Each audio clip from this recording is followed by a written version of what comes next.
It's time for you to build your professional portfolio. If nobody has ever told you you need one because you're not a creative, you're not a designer, you're not creating visual stuff at work, I promise you it is so important to have something that you can demonstrate your value visually. And there's lots of different ways to do that. Let's get into it.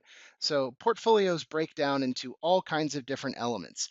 There's lots of stuff as individual contributors and even as managers that we've been a part of that we really need to demonstrate our value by showing, hey, all that years of effort and work that I've been a part of, here's what it came out to look like, and here's what I did as part of it. Super powerful stuff if you compare somebody with a portfolio and without. I think it's apples and oranges. Obviously, you're more into a candidate that can really demonstrate what they've done. So there's lots of resources packed into this. Let's get into what's there. So often people's knee jerk reaction is, but do I need a portfolio? Well, no, I guess not everybody needs a portfolio, but it sure as shit really, really helps. This makes you stand out in incredible ways because you can actually demonstrate the work that you're talking about. It also gives you kind of a value add when you're in an interview process and you're able to kind of walk people through different projects as part of your answering of questions. It shows that you've taken initiative and done more than just I did my work and I went home. You actually collected, organized, categorized, structured, and then presented all the cool stuff that you've done.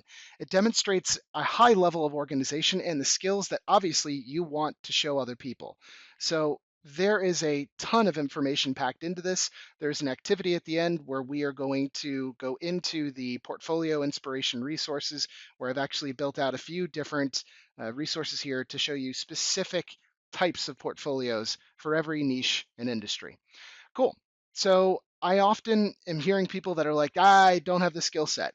That's not really an excuse anymore. And so, honestly, I would say a portfolio is never just for designers anymore. There's a great little video of somebody showing how they very quickly can put together a Canva portfolio using the free version. Check this video out. It's a short watch, and I think it makes a really good point.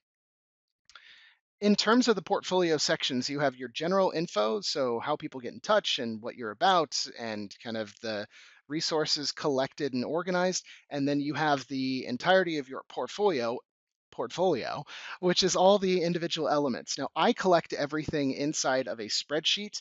Eventually, that is migrated into either a presentation or a website or some type of format that is more visual.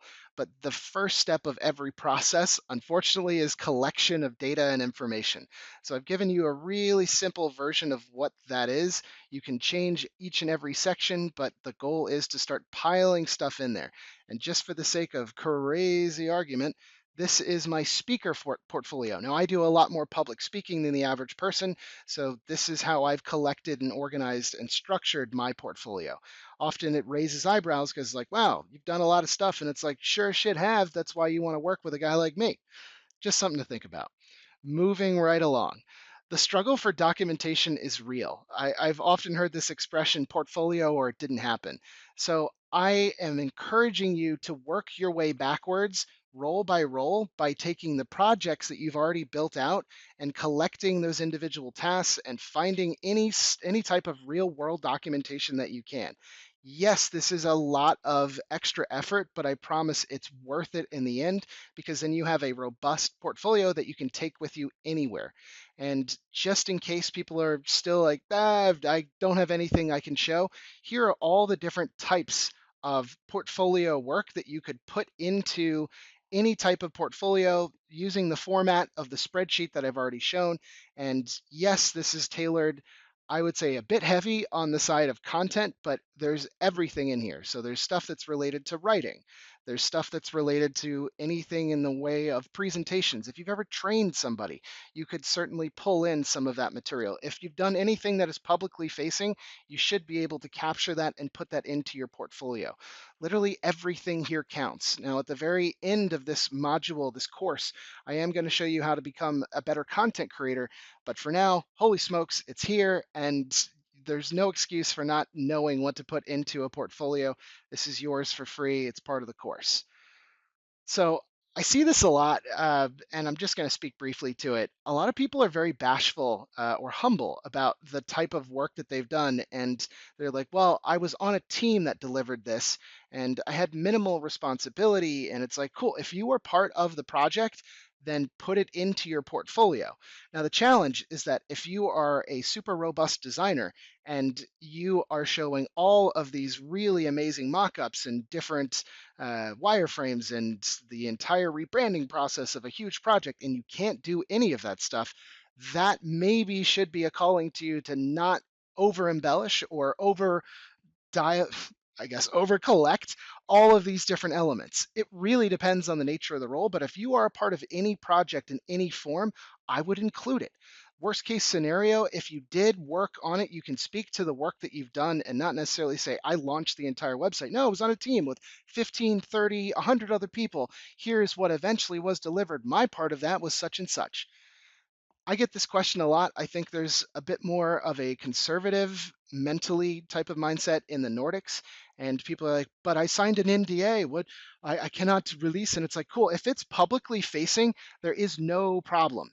Meaning, if the world has access to what you have built, it is not a problem. It is a problem if you have signed a non disclosure agreement, NDA, and you are giving either trade secrets or internal dialogues.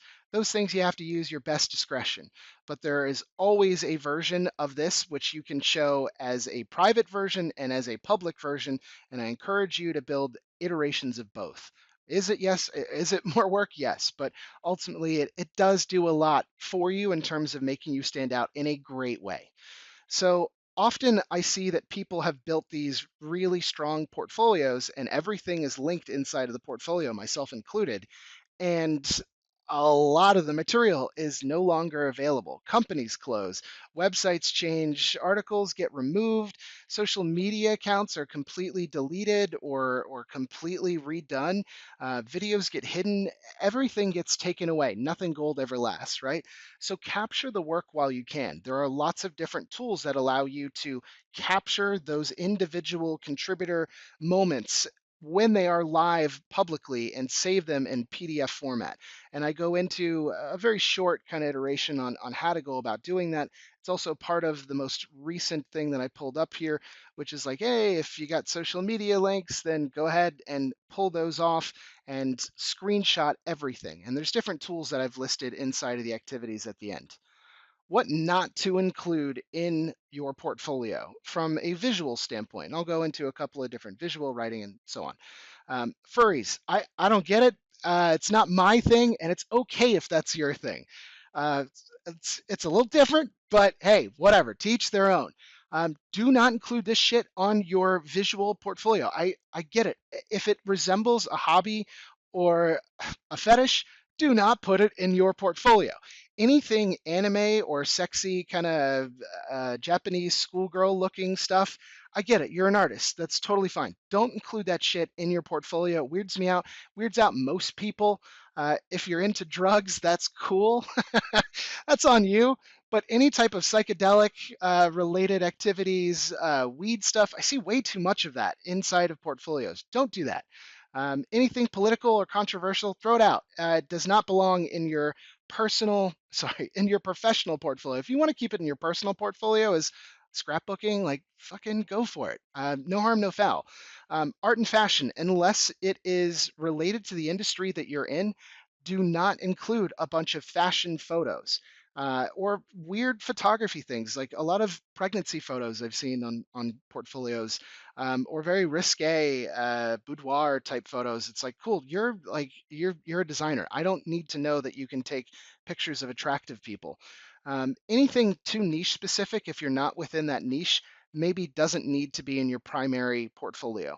I see a lot of gaming related stuff for people that are just trying to be web designers. It is what it is. I mean, aim for the job that obviously you want, but be reasonable with how much you're showing of your hobbies.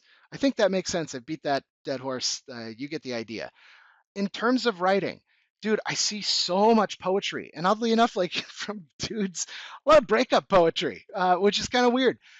Creative writing, short stories, your diary, any type of fan fiction, romance stuff, dating advice, like fucking, what are you doing? In a professional environment, I would say that makes people uncomfortable at best. Um, don't include it. It's so easy not to include that stuff. If you're applying for professional content creator or professional writing gigs, don't include that stuff. You need to make stuff that is relevant to the industry that you're going after. I mean, it's cute that you have a hobby, but honestly, that isn't really the place for it in terms of your portfolio. And video, I see lots of like video people or people that are like, oh, I do all kinds of content creation. And it's like, cool, you you went out to a rager in Thailand. Like, awesome.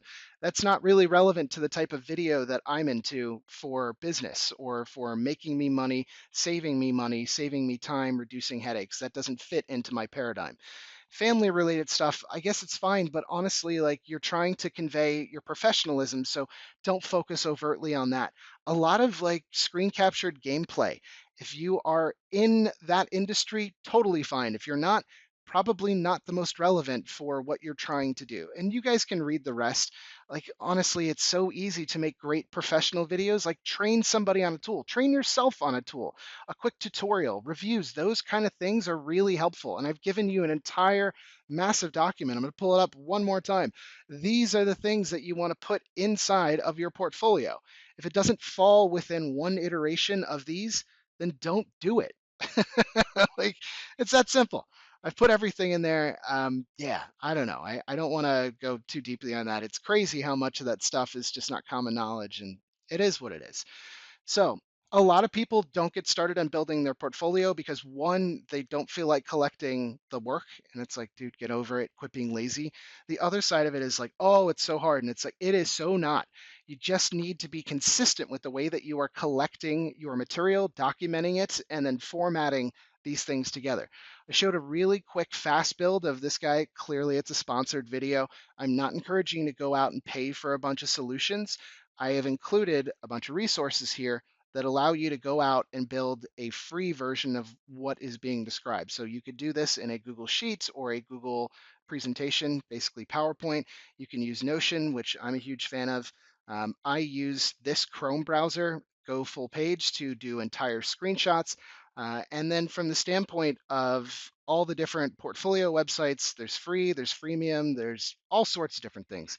Um, Grab one of those that's going to be around for a little while, and build off of that so you have a professional website. And they do have options that I think it's like $12 for the year in some cases to basically have an online portfolio.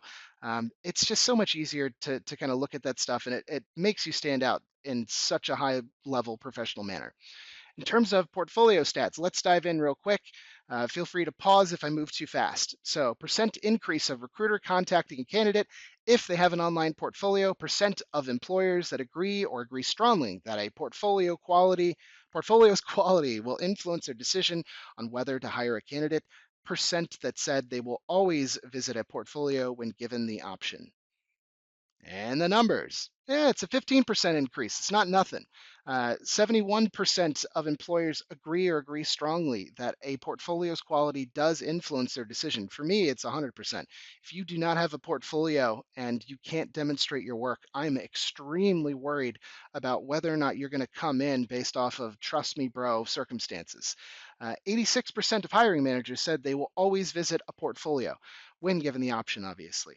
So these numbers do actually mean something, and I hope you understand that it is important to build a portfolio, even if you are not a visual person. I promise it's easier than you think. It all comes down to collection.